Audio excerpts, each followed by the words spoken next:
depois o Matheus Bach, filho do Tite, fica junto aqui na Alô. coletiva. Boa noite a todos. Já já a entrevista coletiva do técnico Tite. Antes, vamos ao pronunciamento do Dr. Márcio Tanuri, gerente de saúde e alto rendimento do Flamengo. Vamos lá. Boa noite a todos. Como combinado, para falar dos 3 atletas, né, do Alan, do Davi Luiz e do Gabi. Vamos começar, então, pela sequência, pelo Alan. Ele teve uma lesão no dia 13/9 de setembro, fez uma ruptura da fáscia plantar do pé esquerdo, como a gente notificou para vocês. E também, como a gente notificou para vocês, era uma lesão que prazo mínimo de 8 semanas, em torno de 8 a 12 semanas. Dentre esse tempo, que, na verdade, ainda nem completaram as primeiras 8 semanas iniciais mínimas, que se completariam na semana que vem, mas ele tinha uma lesão crônica no tornozelo direito, e desde que ele chegou aqui, ele tinha um osteófito, uma calcificação que gerava dor nele, e a gente tinha programado de fazer essa intervenção cirúrgica no fim do ano, no tornozelo direito. Uma vez que ele teve essa lesão, que a gente não esperava, da fáscia, foi optado por antecipar esse procedimento no tornozelo direito, para que a gente ganhasse esse tempo que ele já estaria parado obrigatoriamente por causa da lesão da fáscia no pé esquerdo, e foi feito isso 3 semanas após a lesão inicial, porque nós precisávamos de um tempo mínimo para que ele pudesse apoiar no pé esquerdo, porque ele teria que tirar a carga do pé direito, e a gente ganhou esse tempo e optou por fazer isso ao invés de fazer no fim do ano. O Davi Luiz, no dia 19 de outubro, no jogo contra o Cruzeiro, ele teve uma entorse grave do tornozelo direito. Foi realizados os exames complementares, onde ele teve ruptura do ligamento talo-fibular anterior, do ligamento deltoide. E ele está indo para a 3ª semana, está evoluindo bem. A gente espera que na próxima semana ele comece já essa transição física, apesar de ser uma lesão que o prazo é em torno de 6 a 8 semanas. A gente tem que entender e diferenciar, né, que quando eu falo, por exemplo, de um entorse de tornozelo, eu posso ter um entorse leve, moderado ou grave, ou um grau 1, 2 ou 3, e o dele foi um entorse considerado grave, porém ele está com uma evolução acima da expectativa, talvez, uma dedicação também, um atleta que é um profissional ímpar, como o Alan também. O Gabriel, ele tem o que a gente chama de entesopatia, que é uma lesão por sobrecarga no tendão dos adutores, na inserção no osso. E não é de hoje, já há algum tempo a gente tinha detectado isso, diagnosticado e feito uma previsão de tratamento no fim do ano também, com uma pequena intervenção de medicina regenerativa, para que a gente pudesse usar, né, alguns ortobiológicos, que a gente chama, para melhorar o reparo tecidual, acelerar isso. E é uma lesão que a gente vinha controlando, em alguns momentos sente um pouco mais de dor, em outros momentos está praticamente assintomático, e como óbvio, né, ele também, as decisões são sempre conjuntas, e a gente, diante de tudo isso, né, faltando apenas 6 jogos, nesse momento final, a gente optou por tratá-lo e fazer esse procedimento no fim do ano, se assim permitir. Óbvio que, se nesse período, algum momento, a dor tiver incapacitante, que é óbvio que a dor limita no momento, né? Ou seja, em alguns momentos, talvez ele não esteja 100%, mas não é uma lesão incapacitante no momento. Se em algum momento, até o fim do ano, isso aumentar de uma maneira que a gente tenha que parar, a gente vai parar e vai tratar. Se a gente conseguir, e isso depende da individualidade biológica de cada um, de cada atleta, se for algo que a gente consiga controlar até o fim do ano, é óbvio que a gente vai fazer todo esforço nesse momento final para que o professor possa contar com todos os atletas possíveis. Então, acho que é basicamente isso.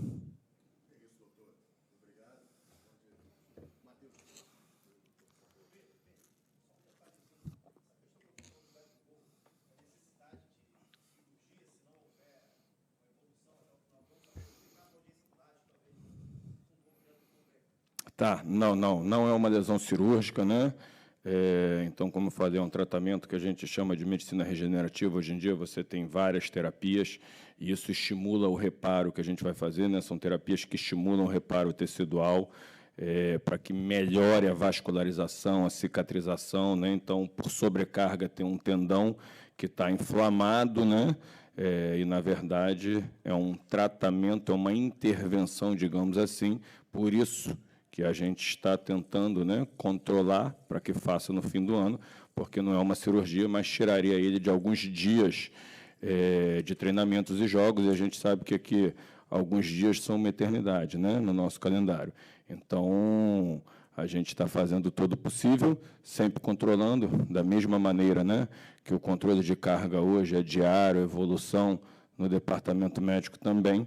Então, é o que a gente está fazendo, está controlando, e, como eu falei, pode ser que não consigamos, que tenha que parar antes do fim do ano, mas a nossa tentativa e do atleta também, ele está disposto, enfim, a levar essa situação para todo mundo fazer o esforço máximo possível nesse fim de campeonato para que a gente possa entregar o melhor que a gente tem para o professor. Claro. Então, vamos seguir. Por favor, Matheus. Obrigado, Tanuri. Perguntas para o Tite, para o Matheus?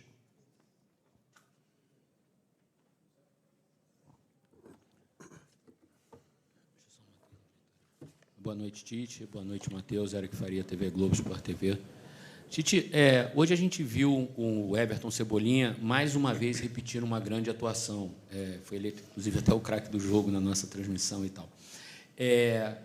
O apogeu dele assim na seleção brasileira com você foi muito grande. Com o Renato, ele já vinha jogando muito bem com o Grêmio, e o Brasil acabou ficando assim apaixonado pelo Cebolinha naquela Copa América de 2019. Ele veio para o Flamengo, não conseguiu repetir nenhuma daquelas boas atuações até a tua chegada. O que faz um jogador assim, em tão pouco tempo, recuperar a boa forma, o bom futebol? É uma palavra, é uma confiança, é uma parte mental que você toca nele e faz com que ele consiga recuperar movimentos que ele parecia ter perdido? Queria que você falasse um pouquinho desse redescobrimento do Cebolinha no Flamengo. Obrigado, boa noite. Boa noite. Eu entendo a individualidade, vou responder de individualidade, mas o conjunto tem que estar, a engrenagem ela tem que estar funcionando, senão isoladamente ninguém aparece. Isso é um conceito. Sobre a individualidade, eu só vou dar um exemplo. Teve um determinado momento que um atleta foi contratado, um atleta que eu dirigi a equipe, e ele foi contratado para jogar na Alemanha. E o diretor disse assim: tu tem um ano para te adaptar. Aí eu olhei para ele e digo, ele está assim, tu vai te adaptar, tu tem um ano, em cima do clube, em cima do modelo, em cima das necessidades. Né? A gente tem a necessidade premente de fazer assim, achar que o atleta vai produzir. Ele é um ser humano igual a nós, que precisa, por vezes, de uma naturalidade, que precisa de um tempo de maturidade, que precisa ter uma adaptação numa camisa pesada, uma expectativa alta. Esse contexto humano, ele faz parte. Não é o Tite que faz, é o Flamengo, enquanto instituição, é a torcida que passa o carinho para que ele possa desenvolver o seu melhor. Tite, aqui à sua esquerda, Renan Moura, da Rádio Globo CBN. Sendo bem direto com você, é um resultado que recoloca o Flamengo na briga pelo título, ou você segue com o discurso de continuar lutando pela vaga direta à fase de grupos da Libertadores da América, levando em consideração que o Flamengo permanece fora ainda do G4, na 5ª posição? Ele é a verdade, a minha verdade. É aquilo que nós estamos. Na segunda parte da pergunta tu colocou. Se no momento nós tivermos a uma partida, a uma pontuação, a gente fala, por enquanto ela é a realidade daquilo que nós nos propusemos. É o próximo jogo, é o próximo passo, é performance, é produzir bem, é vencer jogos e crescer. Aonde vai chegar, eu não sei. Eu não sei, mas esse é o nosso objetivo de crescimento. O objetivo inicial, sim, ele é de Libertadores direto. Porém, é um campeonato que a cada rodada ele se move, ele se mexe, ele está muito parado, então não vou colocar do sonho nem do risco. Daqui a pouco está colocando, não está nem no G4. Então, qual é a realidade nossa? A realidade, ela é do momento, do grande jogo que nós fizemos, do pé no chão, serenidade. Eu já fui picado, já falei para os atletas, depois das 2 primeiras vitórias, nós baixamos a guarda. E nós aprendemos já. Nós, enquanto conjunto, a gente já aprendeu. Tite, Matheus, Gustavo aqui na direita de vocês. Matheus, a gente sabe do teu trabalho no dia a dia, na bola parada, e nós vimos hoje uma evolução muito grande do Flamengo nesse sentido. E se você pudesse revelar um pouco do que você conversa com ele durante o jogo, hoje, por bastante momentos eu vi você do lado dele conversando, e o Tite, a importância da recuperação do Pedro, que, mais uma vez, contra o Palmeiras, consegue fazer um grande jogo. A gente vai conversando durante o jogo situações que a gente pode pensar em ajustes e como a gente pode potencializar a equipe ou estar conseguindo equilibrar quando o adversário também está numa situação um pouco melhor que a gente. Então, fica eu, o Kleber, também conversando com o César, com o Lucas, com a comissão inteira lá em cima, e a gente fica trocando ideia para a gente conseguir elaborar esses ajustes. E quanto à bola parada, é muito bom a gente conseguir chegar no clube e os atletas serem receptivos a uma ideia nossa. Então, quando a gente consegue implementar uma ideia, os atletas acreditam e todos juntos vão fazendo isso para melhorar no dia a dia, a gente tem essa evolução. E a gente está começando ainda, a gente precisa melhorar. Da minha, sobre? De novo, entra na individualidade, eu sei. A equipe está em formação, ainda se moldando. Ela está ainda em formação e se moldando. Não é que eu quero... Hoje ela tem 2 atletas de velocidade de lado que potencializam um 9 e um articulador, com um segundo meio-campista box-to-box e um primeiro posicional. Ela te traz esse componente, às vezes com um lateral mais atacando a última linha ou mais um construtor. E ainda tem o Varela, jogador de seleção, que hoje se preparou para os 2 lados. Então, tu vai tendo possibilidades e ajustes para que ele possa também tirar proveito quando tu tem jogadores 2 flechas do lado, né? Tu tem jogadores de articulação por dentro, ele também te possibilita um ponto de equilíbrio. Boa noite, Tite. Boa noite, Matheus. Cidão Marinho da Litoral News. Tite, queria aprofundar um pouquinho na questão que você trouxe sobre baixar a guarda nos 2 jogos, logo depois das 2 vitórias. Na sua visão, por que motivo a equipe baixou a guarda e como foi a sua conversa com os jogadores e de que maneira você vai trabalhar para que isso não aconteça novamente? Queria perguntar para o Matheus também, a gente viu um Flamengo antes da chegada de vocês, de seu pai, de todo mundo, que não tinha muitas relações humanas com o treinador, tinha muitos problemas entre treinador e jogadores.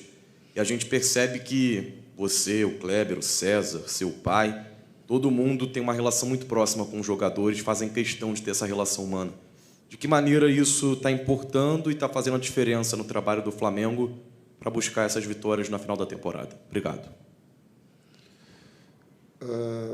A gente já conversou, e a quantificação de carga, eu volto a dizer, a gente mudou 3 metodologias durante o ano. Tu imagina, eu não gostaria, mas tu mudar 3 diretores teus, ou a tua equipe de trabalho 3 vezes, o quanto isso dificulta a coordenação.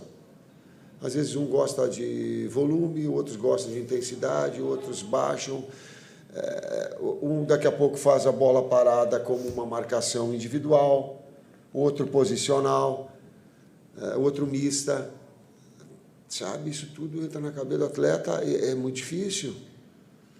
A gente procurou ter essas datas FIFA para que desse um tempo de organização maior, de buscar, inclusive, informações, não para a gente implantar alguma coisa, não, para a gente aproveitar tudo que de bom o Flamengo tinha e agregar alguns detalhes que pudessem potencializar sem ferir as características. Isso é desafiador, isso é muito difícil. E quanto à questão da gestão humanizada, da mesma maneira que trocam metodologias de treinamento, nós somos uma comissão que se importa com as pessoas também, com o ser humano, como está o atleta, e procurar potencializar o ser humano também, porque senão a gente fica só pensando no desempenho dentro de campo sem pensar no dia a dia, não é só o jogo aqui, é o treinamento que eles fazem, a gente valorizar quando eles estão bem, A gente tem hoje uma equipe que trocam atletas, mas a qualidade vem se mantendo muito alta. Por quê? Porque eles acreditam, porque eles entregam nos treinamentos e a gente vai dando os feedbacks para eles, coisas positivas do que pode corrigir, tanto com atitude quanto técnico, tático, as situações. Mas das nossas características, e por favor, não comparativamente, eu não tenho conhecimento, é só uma forma que a gente acredita. Tite, aqui à sua direita, Thiago Lima do GE. Boa noite, parabéns pela vitória. Eu queria perguntar um pouquinho da parte tática. Hoje o Gerson voltou a ser aquele segundo homem do meio de campo, né? Uma função que ele jogava, daquele Flamengo de 2019, ele jogava muito nessa função. Quando você chegou, ele jogava mais à frente, um pouco mais avançado. E voltou a jogar nos últimos jogos, até a torcida vinha criticando, mas eu achei que hoje ele foi muito bem ali na função. Queria saber se ele te entregou o que você esperava dele para essa função e se você concorda que foi a melhor atuação no conjunto geral do Flamengo desde que você chegou. Na segunda parte, ela linear, sim, foi a melhor atuação. Foi a mais consistente, contra o adversário de muita qualidade, com links já estabelecidos, com uma relação com seu técnico vitoriosa muito forte, muito difícil, com um grande trabalho do Abel. Então, gera um grau de dificuldade maior. A outra parte da pergunta? Do Gerson. De novo, a individualidade, mas... tem atleta... Eu gosto de dizer assim, ó, eu não gosto do termo tirar da zona de conforto. Ninguém gosta de sair de uma zona de conforto. Por quê? Porque conforto é confiança. Então, eu estou numa zona de confiança. Eles estão. Serem desafiados a alguma situação, isso eu vejo como evolução. O Gerson, nessa segunda função, pelo lado esquerdo, ele fica mais... eu estou olhando para o César Sampaio, onde é que está, que ele é especialista, ele fica mais natural ali. Fabinho também, ele domina mais o setor pelo lado esquerdo. Então, quando tu tens essa possibilidade de trabalhar ele e trazer essa recomposição na parte ofensiva e na recomposição pelo lado esquerdo, ele flui mais. Da outra vez ele foi de um lado trocado. Então vai produzindo, mas o conjunto da obra, aquele que eu disse, ajustou, mas a parceria ela é importante, o setor ele é importante. Assim como o setor direito, hoje o Arrascaeta fez o melhor jogo dele. Então, esse processo de evolução, nós saímos pelo lado direito toda hora e ele aparecia nas costas do Zé Rafael, porque o Zé tinha que sair na marcação, ele fazia um terceiro homem, saía no primeiro tempo, o Mateuzinho livre, toda hora, para fazer a jogada de organização, porque a gente tinha um externo aberto nesse aspecto tático. Então, nós vamos aprendendo as características dos atletas para poder dar a eles uma possibilidade de aparecer mais, produzir mais, performar mais, melhor. Tite, aqui, Luiz Assado, UOL. Hoje a torcida começou o jogo cobrando, né, o time e terminou cantando "Seremos campeões". Depois do jogo contra o Santos, você falou sobre equilibrar a expectativa também, né, como ter serenidade para lidar com essa expectativa. E agora, também, na pergunta sobre o título, falou que talvez tenha perdido um pouco o foco depois daquelas 2 primeiras vitórias. Como fazer para você conseguir, de fato, equilibrar a expectativa que vem, talvez, de fora para dentro e não deixar isso entrar no Flamengo agora, no momento decisivo da temporada? Primeiro, foi surpreendente a tua pergunta, porque ela me remete ao quanto eu estava focado, porque eu não vi nada. Sério, eu fiquei tão voltado para o jogo, naquilo que eu pudesse trabalhar, e esse é um nível de concentração muito alto que tu abstrai tudo que vem de fora. Eu falo para os atletas também. Por quê? Porque compreender o torcedor, claro. É óbvio, eu não posso tolher ele de criar expectativas enormes. O que eu quero colocar é o fato real, é o momento, é onde nós estamos. Esse é o fato que eu coloco só. Aonde nós podemos chegar vai depender da nossa evolução, mas também de que outras equipes também de muita qualidade estão aí. Então, esse é o fato real. E eu acho que eu estava concentrado. Muitas vezes eu acredito também que a equipe vai ditar o tom da torcida um pouco. Então, se a gente consegue trazer eles desde o início da partida com a gente e do jeito que eles conseguiram empurrar a equipe hoje também, A gente não chegou a ter um momento baixo como a gente teve nas outros jogos. A gente conseguiu, a nossa oscilação foi muito, muito pequena. E a gente mantendo o equilíbrio assim, e a torcida empurrando ajuda muito, como foi hoje. Tite, Matheus, boa noite, parabéns pela vitória. Guilherme Xavier da Trivela. Eu queria pegar o gancho justamente dessa questão da torcida, porque na coletiva em Fortaleza, você e o César Sampaio cobraram bastante o apoio da torcida do Flamengo. César Sampaio não, Kleber Xavier. Peço desculpas aí aos amigos, mas vocês cobraram esse apoio da torcida para o jogo contra o Palmeiras aqui no Maracanã, e a torcida compareceu, fez a festa, apoiou o time. O quão importante é esse resgate da sinergia com a torcida, ainda mais depois de um ano de 2023 tão complicado, e o quão importante é isso para uma reta final em que o Flamengo vai jogar 4 dos seus 6 jogos no Maracanã? Eu não cobrei, eu pedi. Desculpa, eu fiz um pedido, para que ela compreendesse os momentos que a posse da equipe ter oscilar. Porque é natural, uma equipe está ainda em reformulação.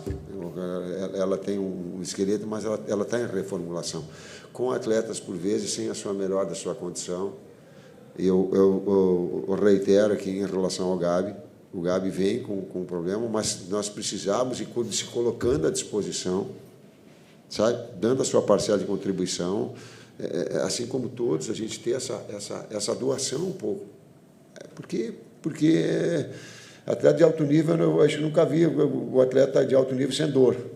Está sempre superando algumas adversidades. E hoje, obrigado para a torcida.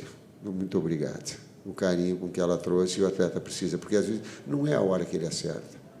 Ele precisa do carinho na hora que ele erra. E ela trouxe esse comportamento. E vamos precisar sábado de novo, da torcida em peso ajudando a gente. As últimas 2. Tite, Matheus, boa noite. Isaac Andrade, do Flavoz. Tite, neste pouco tempo, né, de trabalho teu, da tua equipe, a gente já vê uma evolução técnica e tática. Mas também tem um pilar, que é a questão emocional. A gente falou muito da questão da humanização, da relação com os atletas. Além de jornalista, eu também tenho uma formação em psicanálise clínica, e uma coisa que eu percebi hoje, que corroborou para que esses fatores se potencializassem no jogo, foi a questão da motivação, da entrada, do brilho nos olhos. Os atletas entraram e se doaram de corpo e alma, como há muito tempo a torcida não via. E isso tem a ver com a questão da torcida responder também. Como é que você trabalha, vocês, a equipe, trabalham para manter essa questão do psiquê? A gente sabe que o atleta não desaprende a jogar futebol, né? Ou ele tem alguma questão física por conta da idade, ou alguma lesão física por conta de alguma coisa que aconteceu no decorrer. Mas também tem as lesões psíquicas, né? Os traumas, as questões que acontecem no dia a dia. Como é a tua tratativa da saúde mental dos atletas, motivando para que eles possam jogar como jogaram hoje e permanecerem assim até, possivelmente, ganhar um campeonato? Eu vou te dar um exemplo prático do que aconteceu. Eu individualmente errei no gol contra o Santos, porque eu fui reposicionar os atletas, e quem pode ver o vídeo, na bola parada. E eu comecei a trazer para trás um posicionamento que ele era mais central. Deu rebote, e aquele posicionamento que ele era de pressão, ele não deu, porque alongou a marcação. Vou te dizer do fato, eu interferi de forma errada. E quando nós nos reunimos, eu falei: Bruno, o teu técnico errou. Por que eu estou falando isso? Porque se eu quiser um atleta que ele seja perfeito, se eles quiserem um técnico que seja perfeito, vamos fazer outra atividade. Eu quero que nós tenhamos uma relação de confiança para falar do acerto e do erro. Assumir e não ser herói ou vilão. Não ser culpado, em cima de uma marca extraordinária, de peso muito grande. Mas saber que nós somos todos responsáveis, mas ninguém é culpado de nada. Isso deixa um pouco mais. E aí a mensagem que eu tentei passar, e essa foi: se o técnico fala isso, poxa, eu também vou errar. Mas também vai ter uma equipe de trabalho que ela possa sustentar esse erro. Futebol, ele é assim. A vida é assim. Gente, última pergunta aqui. Em espanhol, vai falar devagar. Buenas noches a ambos. Profesor, le quería preguntar individualmente por Eric Pulgar. Quería consultarle cómo lo ha visto en estas primeras semanas de trabajo y particularmente cómo lo vio hoy contra Palmeiras. Joga muito. Joga muito. Ou box to box ou posicional, pode escolher. Pronto. É isso? É isso? A qualidade técnica que ele tem, tu pode usar ele nas duas funções, aqui ser sintético. Se tu quer um jogador mais posicional, ele te dá para jogar com um jogador pelo lado, certo? Se tu quer um jogador para liberar ele para fazer box to box, ele vai fazer porque ele tem qualidade técnica individual. Ele tem muita qualidade de passe. Se pegar o gol contra o Fortaleza do Pedro, ele está participando de uma ação ofensiva, ele abre a perna, numa jogada que o Felipe Luiz toca e no gol do Pedro. Então ele tem... Capacidade de entendimento de jogo é muito grande, ofensivamente e defensivamente. Ele consegue fazer as leituras, além da qualidade do passe, o passe do gol e hoje para o Pedro, fazendo a leitura no momento certo, na hora exata. Essa resposta quem tinha que dar era o César Sampaio, não, e eu não, Matheus. É isso, gente. Obrigado a todos, boa noite. Até sábado.